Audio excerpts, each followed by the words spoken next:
ወይኔ እናቴ ዛሬ ደግሞ አዲስ ድራማ መጥቷል ማለት ነው። ሩትዬ ሁለተኛ ልጇን አርግዛለች። የኔ እናት ያደርግልሽ አቦ። ወይኔ መድኃኒዓለም ጌታን እንዴት እንደማወራራት አላውቅም ዛሬ ማለት ነው። ሩትዬ እንግዲህ ያው ሁለተኛ ልጇን አርግዣለሁ።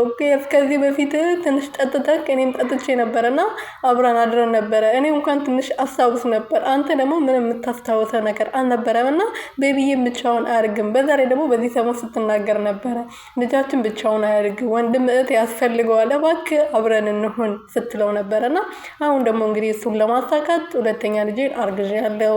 አብርሽዬ የኔ አባት፣ ስለዚህ አብረን መሆን አለብን። ወይኔ እናቴ ድረሺ። ሰላም ሰላም ቤተሰብ እንዴት ናችሁ? ደህና ናችሁ ወይ? እኔ ያለው እግዚአብሔር ይመስገን። በያላችሁበት ሰላማችሁ ብዝት ትርፍርፍ ይበልልኝ። እኔ ውድና ወርቅ የሆናችሁ ቤተሰቦቼ የዛሬ ቪዲዮ እንግዲህ በሳቅ ነው የጀመርኩት። ይቅርታ አድርጉልኝ ሳቅ አብዝቼ ካበዛው ማለት ነው። አብርሃም እንግዲህ ዛሬ ደግሞ በጣም ደንግጧል፣ ግራ ተጋብቷል። ከዚህ በፊት እንግዲህ ሩትዬና አብርሽ ፈታ ብሎ ሩትዬ አጭር ቀሚስ ለብሳ በጣም አምሮባት እንግዲህ ማን ታሪክ ውስጥ ገብቶ ነበር። አብርሃም እንደውም የራቁት ቪዲዮ ዛብኛለች፣ አካኪ ዘራፍ አገር እያዝልኝ ይለቀቅልኝ ሲል ነበር። እና ሩትዬ ደግሞ ልጇ ብቻውን መጫወት የለበትም፣ ወንድም እህት ያስፈልገዋል። እና በደንብ አስባበት ነበር ያን ቀን ያካሄደችው እንግዲህ ስራውን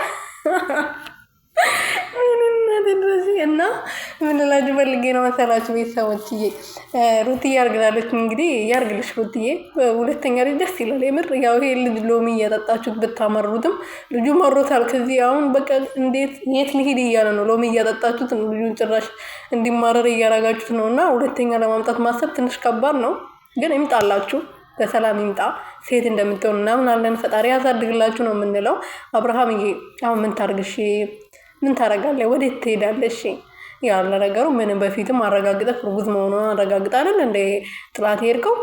አሁንም ለአንተ ቀላል ነው እዚህ እያስረገዝክ፣ ከዛ ደግሞ ሌላ። ለማንኛውም ይመችክ የምር። ኧረ ይመችህ አብርሃም፣ ግን ይመችህ አቦ።